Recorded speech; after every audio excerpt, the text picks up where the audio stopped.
Hello दोस्तों, राधे राधे। कैसे हैं आप सब? उम्मीद करती हूँ आप सब स्वस्थ होंगे, मस्त होंगे, अपने घर में सुरक्षित होंगे।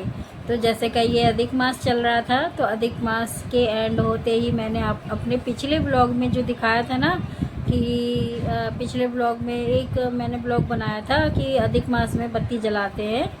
तो जो बत्ती जलाई थी हमने, तो अधिक मास के एंड होते ही जब अधिक मास समाप्त होता है तब हम उसका मतलब जो भी बत्ती हम जलाते हैं उसमें चाहे हम अपनी तरफ से कुछ भी दान कर देते हैं, पंडित जी के यहाँ भिजवा देते हैं। तो जैसे घर में पहले तो हमारे पूर्वज जो थे तो वो कुछ मीठा भिजवाते थे, जैसे पुआ वगैरह या कुछ मीठा घर में ही बना करके भिजवा देते थे। तो उसमें क्या होता है ना, जैसे हमने 33 मैंने बोला था ना आपसे बत्ती बनाने के लिए, तो उसमें क्या होता है जैसे 35 कोई चीज़ भिजवानी होती है।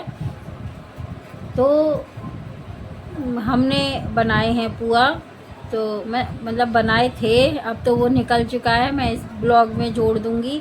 तो पुआ बनाए थे, तो 35 पुआ मैंने निकाल दिए और 35 पुआ मम्मी ने निकाल दिए और पंडित जी के घर पे भिजवा दिए। और बाकी घर के लिए भी बनाए थे और साथ में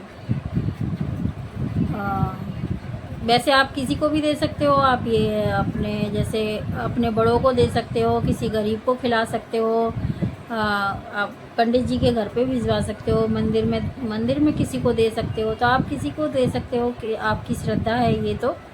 लेकिन मैंने पंडित जी के घर पे भिजवा दिए 35। बच्चों को बांट सकते हो आप मंदिर में, जैसे बच्चे मिल जाते हैं, आस पड़ोस में बच्चे मिल जाते हैं तो बच्चों को बांट सकते हो। और जिसकी श्रद्धा, जैसे पुआ ना बना मिले जिसको, तो वो 35 बिस्किट बांट सकता है। श्रद्धा होती है अपनी अपनी, बस और कुछ नहीं होता। तो आप देख लीजिए मैंने क्या क्या बनाया।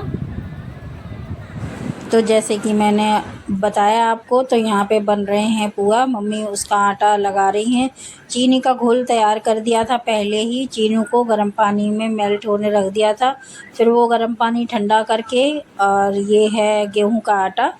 तो इतना ज़्यादा इसलिए बना रहे हैं क्योंकि 35 पुआ मैंने मतलब निकाले थे और 35 पुआ मम्मी ने निकाले थे। फिर बच्चों को भी बहुत पसंद है मेरे पुआ, तो बच्चों ने खाए थे और ताऊ जी के यहाँ भिजवा दिए थे थोड़े।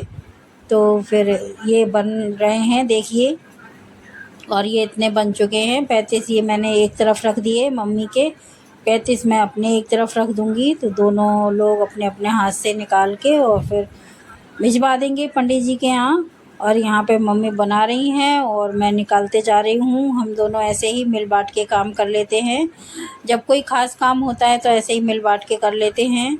तो पुआ बनाने के साथ साथ मैंने बनाई दाल की कचौड़ी। ये है उड़द की दाल।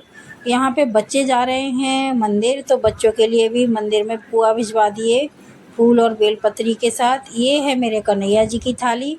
तो कन्हैया जी की थाली में है कचौड़ी, रायता और पुआ और आलू की सब्ज़ी।